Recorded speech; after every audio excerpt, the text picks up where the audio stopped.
Olá, adoradores do povo, sejam bem-vindos a mais um vídeo aqui no Caneta Tinteiro. Meu nome é Camille Pezino e hoje a gente vai falar de um dos autores mais incríveis da literatura nacional, bem como a gente também vai falar de uma das obras que eu mais gosto. Hoje a gente vai falar sobre Quincas Borba, do Machado de Assis. Fazendo um resumo de Quincas Borba do Machado. Bom, pra quem não sabe, Quincas Borba é a história do Rubião. Ao contrário, por exemplo, de Memórias Póstumas de Brás Cubas, que o protagonista é o Brás Cubas, e Dom Casmurro, que o protagonista é o Bentinho, ou seja, o Dom Casmurro, em Quincas Borba, o protagonista, na verdade, é o Rubião. Rubião é um modesto professor que ajudou o Quincas Borba, o filósofo.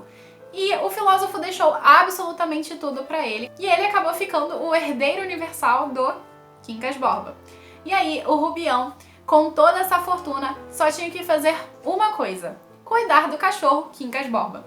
Ou seja, você tem dois Quincas Borba nessa narrativa. E então, ele vai pra corte, que é o Rio de Janeiro, naquele período oitenticista, e lá ele conhece duas pessoas. Ou melhor, quando ele tá indo de trem que ele conhece. Mas enfim, ele conhece duas pessoas, o Palha e a sua esposa, Sofia. Rubião se apaixona por Sofia e o Palha quer se aproveitar de Rubião. E aí a gente vai conhecendo os percalços de Rubião, enquanto ele gasta todo o dinheiro que o Quincas Borba deixou pra ele, ao mesmo tempo que outras pessoas também se aproximam dele para se aproveitar. Esse basicamente é o resumo, ou melhor, o início da história do Rubião e da obra Quincas Borba. Fazendo análise de Quincas Borba.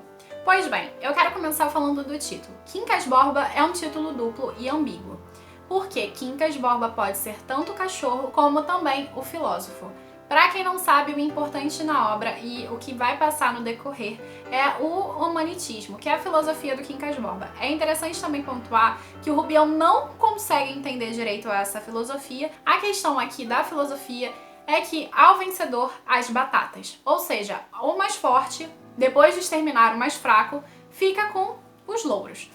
E aí a gente tem essa filosofia entrando muito em xeque aqui. Então, quando a gente tem Quincas Borba, primeiro que entre os três livros do realismo, da trilogia realista do Machado, Memórias Póstumas, Quincas Borba e Dom Casmurro, a gente encontra aqui a única entre as três narrativas em terceira pessoa. Enquanto a gente tem em Brás Cuba um autor defunto, que também é o narrador da sua história, e em Dom Casmurro a gente também tem o narrador da sua história, Rubião ele não recebe esse direito de narrar a sua própria vida. Por quê? Porque Rubião era pobre. E a sua forma de ver a vida também. Então é interessante ver aqui o primeiro ponto de Quincas Borba, seu título, bem como a narração ser em terceira pessoa, o fato de que Rubião não tinha voz. E não tinha voz por causa da sua classe social.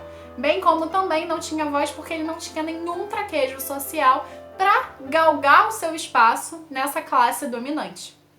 O segundo aspecto também se deve ao fato de que tudo que é de Rubião, na verdade, nada realmente e originalmente é dele. O que eu quero dizer, por exemplo, é que Sofia é casada com Palha e também todo o dinheiro que ele recebeu, até mesmo o cachorro, é de Quincas Borba. Então é como se fosse uma apropriação de tudo aquilo que é do Quincas Borba. E tudo que é do Quincas Borba é realmente importante na narrativa. Desde a sua filosofia até o cachorro e o dinheiro, que é o que faz com que Rubião passe por tudo que a gente conhece no livro. Esse livro aqui, ele é muito bom. Eu sou apaixonada pelo Machado, principalmente pela ironia machadiana. Eu acho que aqui ele traz uma narrativa extremamente sagaz, e eu não tenho outra palavra para dizer isso, porque aqui ele vai elaborando essa questão de classes sociais, bem como ele vai trabalhando a questão da loucura e como aqui a loucura ela vai sendo desenvolvida. Ao invés de como estudiosos do seu período histórico acreditavam, aqui a loucura ela é condicionada pela mudança de vida que o Rubião sofre antes, naquele período, e é interessante observar que eles acreditavam que toda disfunção neurológica, ou melhor, tudo que era levado à loucura estava relacionado a algum problema físico. E aqui o Machado, ele extrapola nisso. Na mesma medida, ele faz uma crítica ao positivismo, porque a teoria positivista do Comte estava muito em voga naquele período histórico, no período oitenticista e tinha que ter uma prova daquilo que se mencionava. E é interessante como Machado quebra isso e critica ao mesmo tempo. Bem como ele também vai fazer críticas ao estilo afrancesado e também a questão muito legal de, por exemplo, o burguês, para se consolidar no seu status social, ele quer ser barão, ele quer um palacete. E aqui a gente tem uma crítica do Machado muito boa de como a burguesia tenta ser a nobreza.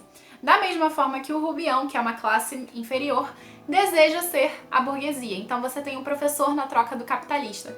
E tudo isso gira e é um ciclo sem fim. Quase como o Rei Leão. Esse ciclo sem fim, ele não é só pautado nisso, bem como ele é pautado na relação entre o Quincas Borba, o Rubião e o Deolindo, que é o menino que ele salva, que quase não aparece na narrativa, mas que aqui você tem um ciclo que mostra como essa forma de se aproveitar do outro, essa questão da loucura, tudo isso, ela tá relacionada e vai se desenvolvendo constantemente e não para. E até hoje, realmente, a gente vive numa sociedade de aproveitadores, a verdade é essa. E o Machado deixa isso muito claro aqui em Quincas Borba. O Rubião, ele não consegue subir na vida justamente porque ele não tem esses traquejos sociais, ele não se importa com todo esse aproveitamento do outro. E também eu acho legal pontuar a Sofia. A Sofia aqui, tanto quanto o Rubião também são objetos sociais. O que eu quero dizer é que o Machado ele também coisifica os seus personagens para mostrar como eles são usados pela sociedade e por outros personagens. O Rubião, por exemplo, ele é usado a todo momento para aproveitamento dos interesseiros. O Palha pede dinheiro, o Camacho também pede dinheiro, todo mundo pede dinheiro para ele simplesmente abre a mão. Enquanto a Sofia, por exemplo, ela é o objeto de desejo do Rubião, ao mesmo tempo que o Palha é um voyeur, então ela é o objeto do Palha para mostrar para os outros, ela é objetificada o tempo todo.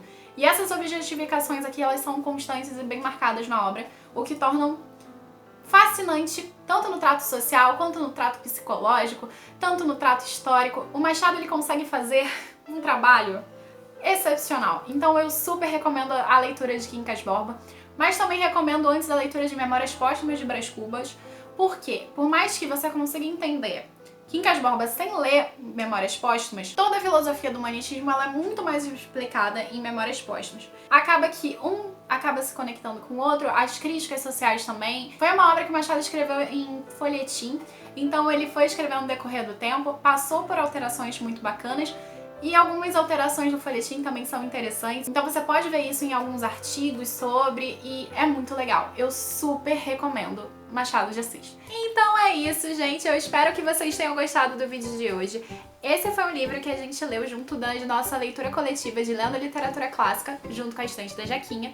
Essa é uma leitura coletiva que vai durante o ano inteiro, então você ainda pode participar se você quiser.